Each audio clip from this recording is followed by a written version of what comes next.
Hello friends, तो स्वागत है आपका आपके अपने यूट्यूब चैनल यूपीएससी एक मंजिल में।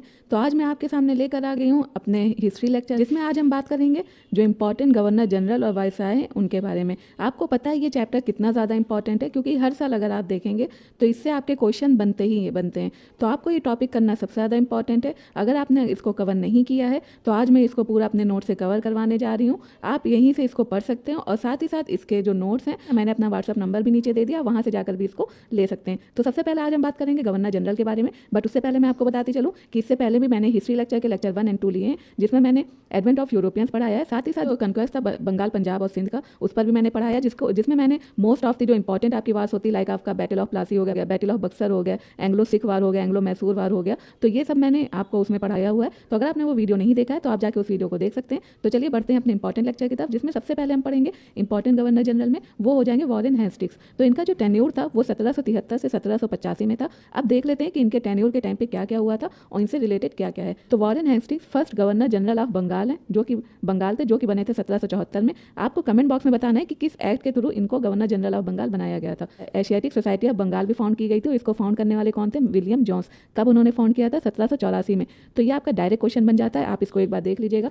साथ ही साथ इन्होंने संस्कृत, पर्शियन, अरेबिक की स्टडी करने के लिए लोगों को इंकरेज किया था। और इनकी जो पॉलिसी थी सिक्योरिटी सेल, वो वॉरेन हेस्टिंग्स और वेलेस्ली से भी रिलेटेड है। अब हम बात कर लेते हैं रिंग फेंस पॉलिसी। तो इनकी रिंग फेंस पॉलिसी क्या है? हालांकि मैंने आपको पहले बताया है, बट अगर आप नए हैं तो मैं आपको एक ओवरव्यू दे दूं कि रिंग फेंस पॉलिसी का मतलब इनके हिसाब से था कि ये अपनी टेरिटरी को बचाने के लिए, यानी अपनी जगह को बचाने के लिए, इनकी जो पड़ोसी के जो बाउंड्री है, जो बॉर्डर है, ये इसको भी प्रोटेक्ट करते थे, ताकि जो अदर जो दूसरे उससे टच करने वाले जो बॉर्डर है वो इनको पर अटैक ना करें। और उसी के एक्सटेंशन के लिए इन लोगों ने सब्सिडाइज अलायंस भी शुरू किया था। फॉर एग्जाम्पल मैं आपको बता दूं कि एंग्लो में पहले तो ये मराठा से बना के रखते थे, लेकिन जब बंगाल इनके अंडर में आ गया तो ये मराठा से भी उलझ गए और इन्होंने बंगाल को अपना बफर स्टेट बना के यूज़ किया। तो रिंग फेंस पॉलिसी में ये बाउंड्री को बचाने के लिए जो पड़ोसी की बाउंड्री है उसको भी प्रोटेक्ट करते थे, ताकि जब ये दूसरे मिलिटेंट, आर्मी मिलिटेंट से लड़े, उस स्टेट जिसकी ये प्रोटेक्शन कर रहे हैं, तो उसको ये बफर स्टेट की तरह यूज़ कर सकें। साथ ही साथ इन्होंने डुअल गवर्नमेंट सिस्टम को भी अबॉलिश किया था, जो कि इंट्रोड्यूस करवाया गया था रॉबर्ट क्लाइव के द्वारा। और वॉरेन हेस्टिंग्स के ऊपर 1788 से 1795 के बीच इंपीचमेंट का केस हुआ था।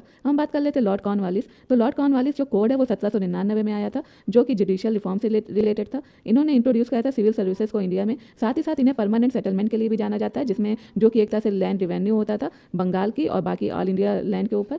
फिर थर्ड मैसूर वार, जो कि 1790 से 1792 में हुआ, वो भी इन्हीं के टाइम पीरियड में हुआ। और उसी के साथ ही साथ मैसूर वार के साथ एक ट्रीटी साइन हुई थी, श्रीरंगपत्तनम, जो कि 1792 में साइन हुई थी। इनकी जो डेथ हुई थी वो अक्टूबर 5, 1805 में गाजीपुर में हुई थी। और इनकी जो ग्रेव है, जो इनकी कब्र बनी हुई है, वो गाजीपुर में ही सिचुएटेड है। अब हम बात कर लेते हैं लॉर्ड वेलेस्ली। तो लॉर्ड वेलेस्ली ने सब्सिडाइज अलायंस को इंट्रोड्यूस करवाया था, कब? 1798 में। और उन्होंने उसके साथ ही अपनी ब्रिटिश एम्पायर की जो संप्रभुता है ऑल ओवर इंडिया, उसको भी इंट्रोड्यूस करवाया।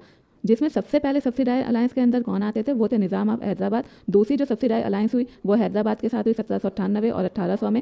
मैसूर के साथ हुई 1799 में। तंजौर के साथ हुई अक्टूबर 1799 में। अवध के साथ हुई नवंबर 1801 में। पेशवा के साथ हुई 1802 में। भोसले ऑफ बरार के साथ हुई 1803 में। सिंधा के साथ हुई 1804 में। जोधपुर, जयपुर, इंदौर और होलकर के साथ हुई 1818 में। अब आप सोच होंगे कि मैं इतना डिटेल में क्यों बता रही हूँ, क्योंकि ऐसा क्वेश्चन यूपी पीसीएस में क्रोनोलॉजिकल ऑर्डर में आ चुका है, या कोई भी वनडे एग्जाम में आपको इस तरह के क्वेश्चन मिलेंगे कि वो क्रोनोलॉजी दे देंगे और बता देंगे कि सब्सिडाइज अलायंस सबसे पहले किस पे लगा और किस किस उसमें आप इसको डिक्रीजिंग, असेंडिंग और डिसेंडिंग ऑर्डर में लगाइए। तो इस तरह से क्रोनोलॉजिकल ऑर्डर आ जाता है। सब्सिडाइज अलायंस होता क्या है? तो सब्सिडाइज अलायंस आप कह सकते हैं कि एक तरह से ट्रीटी होती थी जो उस टाइम के प्रिंसली रूलर्स होते थे और ईस्ट इंडिया कंपनी में, जिसमें ये क्या करते थे, ये रूलर्स की पावर को कम करके एक तरह से वो उनको अपना पपेट बना लेते थे, अपनी संप्रभुता जो है वहाँ पे स्थापित करते थे। और बदले में रूलर्स को ये कहते थे कि ये उनकी प्रोटेक्शन करेंगे, बाकी जो भी एक्सटर्नल और इंटरनल जो भी कॉन्फ्लिक्ट होता है तो उससे ये उनको बचाएंगे। और इस तरह से जो भी खर्चा होता था सब कुछ ये रूलर से लेते थे और रूलर को एक पपेट बना के रखते थे। रूलर भी इनका डोमिनेंस इसीलिए एक्सेप्ट करते थे ताकि ये जो है इनको बाहरी आक्रमण या अंदरूनी आक्रमण से बचा सके। तो हम बात कर लेते हैं फोर्थ एंग्लो मैसूर वार जो है वो 1799 में इनके टाइम पे हुई। सेकंड मराठा वार 1803 से 1805 में इनके बीच में हुई, इन्हीं के टाइम पे हुई। और ट्रीटी ऑफ बसीन जो है वो भी 1802 में साइन हुई। ट्रीटी ऑफ बसीन क्या है ये भी हम आगे देखेंगे। फिर हमारा सर जॉर्ज बार्लो, जो कि 1805 से 1807 तक थे। तो इनके अंडर जो हुई वेल्लोर मैट्रिनी, जो कि इंपॉर्टेंट है, तो ये कब हुई थी? 1806 में। तो ये हुई थी 10 जुलाई 1806 में और ये की गई थी इंडियन सिपाही के द्वारा। यानी जिस तरह से आप बोल सकते हैं 1857 की रिवॉल्ट हुई थी, जिसमें जो भारतीय सैनिक थे उन लोगों ने विद्रोह कर दिया था, सेम वेल्लोर मैटनी भी 1806 में हुई थी। और ये कहाँ पे हुई थी? तमिलनाडु में हुई थी। और इसे किसने किया था? भारतीय सैनिकों द्वारा ये किया गया था। और इसमें टीपू सुल्तान के जो बेटे हैं उनको अपना लीडर चुना गया था इनके द्वारा, जिनका नाम था फतेह सुल्तान। तो ये आपके लिए इंपॉर्टेंट हो जाता है। फिर हम बात करेंगे लॉर्ड हेस्टिंग्स की, जिनका जो टेन्योर था वो 1813 से 1823 तक था।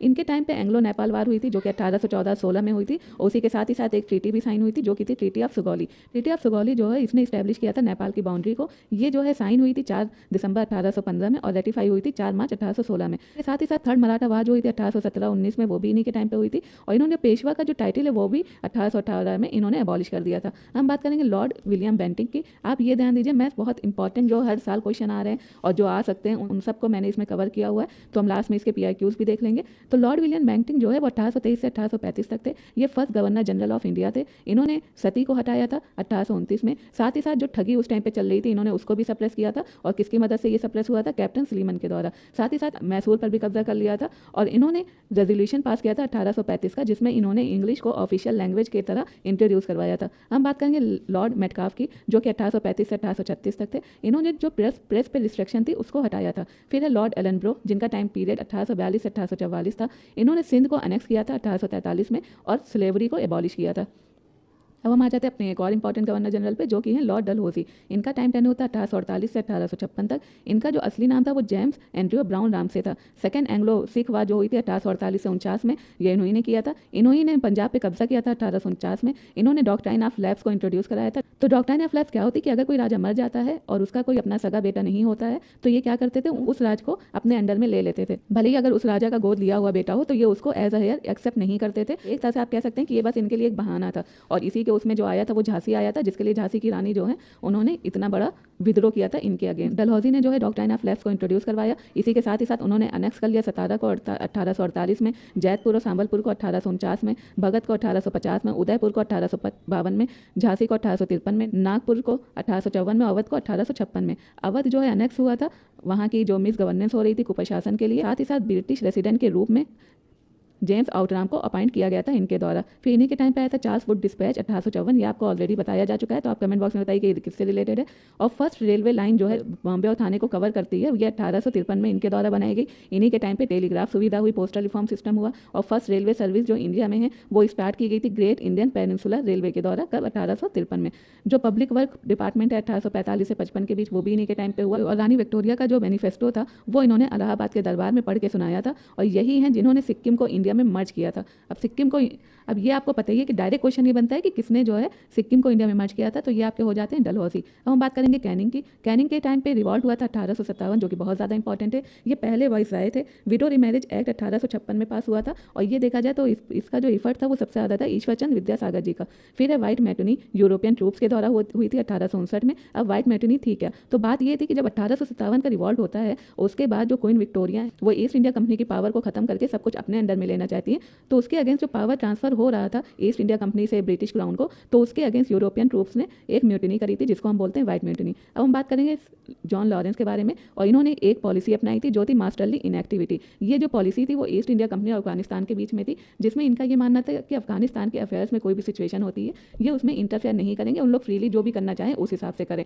तो इसके साथ ही साथ खाली इन्होंने ही नहीं बल्कि इनके बाद जो लॉर्ड मायो आए उन्होंने भी इसको फॉलो किया, और लॉर्ड नॉर्थब्रुक है उन्होंने भी इस पॉलिसी को फॉलो किया। अब हम बात करते हैं लॉर्ड मायो की, जो कि 2023 में ही आप क्वेश्चन देखने को आपको मिला था सेंसस को लेके। तो पहला जो सेंसस आया था ब्रिटिश इंडिया में 1872 में आया था, लेकिन जो रेगुलर सेंसस शुरू हुआ वो 1881 में शुरू हुआ। और ये किसके टाइम पे शुरू हुआ? रिपन के टाइम पे। तो आप ये कह सकते हैं कि ब्रिटिश इंडिया का पहला सेंसस तो मायो के टाइम पे आया था, लेकिन जो रेगुलर सेंसस जो अभी तक चल रहा है वो 1881 में शुरू हुआ। और उस टाइम पे कौन गवर्नर थे? वो थे आपके लॉर्ड रिपन। और उसी के साथ ही साथ इनका मर्डर कर दिया गया था, जो कि कन्विक्टेड प्रिजनर थे अंडमान और निकोबार आइलैंड में, उनके द्वारा। अब हम बात करेंगे लॉर्ड लिटन की, जिनका जो टेन्योर था वो 1876 से 1880 तक था। क्वीन विक्टोरिया ने अज्यूम किया था टाइटल इन्हीं के टाइम पीरियड में कैसरे हिंद और क्वीन एम्प्रेस ऑफ इंडिया का। वर्नाकुलर प्रेस एक्ट भी इन्हीं के द्वारा पास किया गया, जो कि 1878 में हुआ था, जिसको हम गैगिंग एक्ट भी कहते हैं। इसका मतलब ये था कि इंडियन लैंग्वेज में जो भी अखबार छपते हैं उस पर रोक लगाई गई थी। किसी भी तरह का कोई भी सरकार का क्रिटिसिज्म नहीं कर सकता, उन सब पे रोक लगाई थी। सिर्फ इंग्लिश पेपर जो था वो पब्लिश हो सकता था। आर्म्स एक्ट 1878 में इन्हीं के द्वारा किया गया। फिर जो फेमाइन आई थी 1876 से 78 में, वो भी इन्हीं के टाइम पे आई थी। और इन्होंने एक कमीशन हेल्ड किया था जो कि रिचर्ड स्ट्रेचे के अंडर में था। और साथ ही साथ इन्होंने एग्रेसिव पॉलिसी भी अपनाई थी अफगानिस्तान के टूवर्ड्स, यानी जिस तरह से आपने देखा कि यहाँ पे जो आपके जॉन लॉरेंस है उन्होंने मास्टरली इनएक्टिविटी पॉलिसी को अपनाया था कि इंटरफेयर हम नहीं करेंगे, लेकिन जो लॉर्ड लिटन है उन्होंने इस पॉलिसी को हटाते हुए एग्रेसिव पॉलिसी अपना ली, जिससे जो है अभी अफगानिस्तान में इंटरफेयर करने लगे। उसके पीछे जो रीज़न था वो ये था कि रशिया से बचने के लिए अफगानिस्तान को मिलाना चाहते थे, बट जो फर्स्ट एंग्लो अफगानिस्तान वार हुई थी इसमें ये बुरी तरह से हारे थे, तो जिसके बाद जो है इन्होंने ये पॉलिसी अपना ली थी मास्टरली इनएक्टिविटी कर। लेकिन फिर क्या हुआ कि जब रशिया के साथ अफगानिस्तान मिलने लगा तो उसके कंसर्न के उसमें इन्होंने एक एग्रेसिव पॉलिसी अपनाई और उस तरह से सेकेंड अफगान वार जो है वो शुरू हुई थी। फिर ये फर्स्ट दिल्ली दरबार इन्हीं के टाइम पे ऑर्गेनाइज हुआ था और इन्होंने ही राय बहादुर और खान बहादुर का जो टाइटल है वो इंडियंस को देना शुरू किया। हम बात करेंगे लॉर्ड रिपन की, जो कि 1888 से 1884 तक थे। इन्होंने वर्नाकुलर प्रेस एक्ट को हटा दिया 1882 में। किसके द्वारा ये शुरू हुआ था अभी मैंने जस्ट बताया, आप कमेंट बॉक्स में बताइए। फिर इन्होंने फर्स्ट फैक्ट्री एक्ट भी बनाया था। फर्स्ट फैक्ट्री एक्ट जो है, जो कंडीशन थी लेबर्स की उसको इंप्रूव करने के लिए बनाया गया था, लेकिन जो इसमें इससे क्वेश्चन बना था यूपी पीसीएस में कि इसमें ये बोला गया था कि इसमें लेबर को ये अधिकार दे दिया गया था कि वो अपनी ट्रेड यूनियन को फॉर्म कर सकते हैं, तो ऐसा कुछ नहीं था, ये अपनी ट्रेड यूनियन को फॉर्म नहीं कर सकते। हाँ, जो सिचुएशन थी, जो कंडीशन थी लेबर्स की, जैसे 7 साल के अंदर के जो बच्चे हैं वो काम नहीं कर सकते, आप उनसे काम नहीं करा सकते हैं, और 12 साल के अंदर के जो बच्चे हैं आपको उनसे कुछ ही काम कराना है टाइम, और काम के बीच में आपको 1 घंटे का रेस्ट भी करवाना है उन लोगों को। तो इस तरह से जो है जो वर्किंग कंडीशन थी वो, हाँ ये है कि जो वर्किंग कंडीशन को सुधारने के लिए ये एक्ट इन्होंने पास किया था।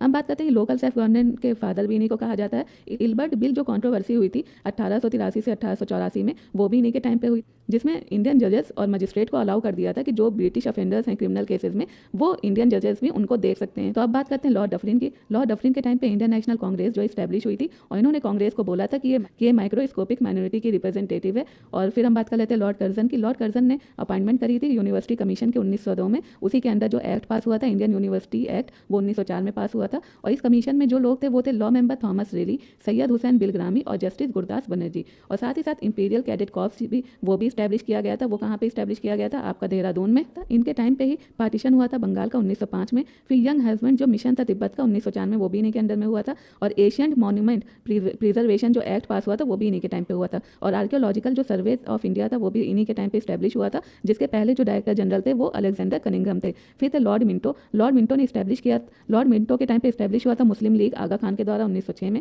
और सूरत जो स्प्लिट हुआ था वो 1906 में हुआ था। फिर मौलवी मिंटो रिफॉर्म जो 1909 में हुआ था, जो कि था system of separate electoral college, यानी जो मुस्लिम प्रतिनिधि हैं उनको सिर्फ मुस्लिम ही वोट करेंगे। तो इस तरह से इन्होंने डिवाइड एंड रूल भी यहाँ पे खेला था। फिर हम बात करेंगे लॉर्ड हार्डिंग्स की, जो कि 1910 से 1916 तक थे। इन्होंने जो कैपिटल है कलकत्ता से वो दिल्ली ट्रांसफर करी थी 1911 में। और जो दरबार ऑफ किंग जॉर्ज 5 है उनका दरबार जो लगा था वो भी 1911 में, वो भी इन्हीं के टाइम पे लगा था। और इन्हीं के टाइम पे हिंदू महासभा स्टैब्लिश हुई थी 1915 में मदन मोहन मालवीय के द्वारा। अब अभी तक जो गवर्नर जनरल से क्वेश्चन आ रहे हैं हम उसको देख लेते हैं कि क्या क्या क्वेश्चन बने थे। तो मैंने आपको बताया कि मैं बात करूँगी ट्रीटी ऑफ बसीन की। तो ट्रीटी ऑफ बसीन साइन हुई थी 31 दिसंबर 1802 में ईस्ट इंडिया कंपनी के बीच में और बाजीराव सेकंड के बीच में। रॉबर्ट क्लाइव को ब्रिटिश इंडिया के फाउंडर के रूप में कंसीडर किया जाता है। पहले मराठा सरदार जिन्होंने सब्सिडाइज अलायंस को एक्सेप्ट किया था लॉर्ड वेलेस्ली के द्वारा जो लगा था वो थे पेशवा बाजीराव टू और चार्ल्स मेटकॉफ, जो उन्होंने नेगोशिएट किया था alliance princely state of Rajputana के साथ।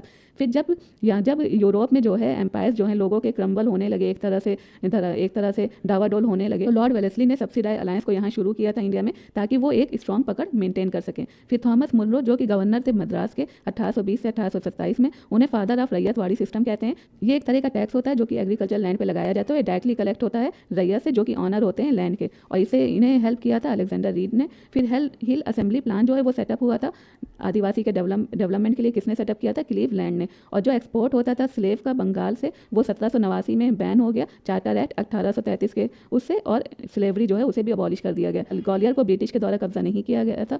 लास्ट जो मेजर एक्सटेंशन था ब्रिटिश इंडिया टेरिटरी का वो लॉर्ड डफरिन के द्वारा किया गया था। बच्चे को गोद लेने की जो परंपरा है उसे फिर से स्थापित कर दिया गया। क्वीन की जो अनाउंसमेंट हुई थी 1858 में, उसके बाद यानी 1857 का जब विद्रोह हुआ तो क्वीन ने अनाउंसमेंट की, उसमें उन्होंने बोल दिया कि वो बच्चे को गोद अब लिया जा सकता है। फिर क्वीन विक्टोरिया जो है वो इम्प्रेस ऑफ इंडिया 1877 में बनी। लॉर्ड लिटन के टाइम पे जो टाइटल है राय बहादुर और खान बहादुर वो इंडियंस को दिया जाने लगा। Father of Indian archaeology Alexander Cunningham को कहते हैं। गोपाल कृष्ण गोखले ने लॉर्ड कर्जन को औरंगजेब से कंपेयर किया था।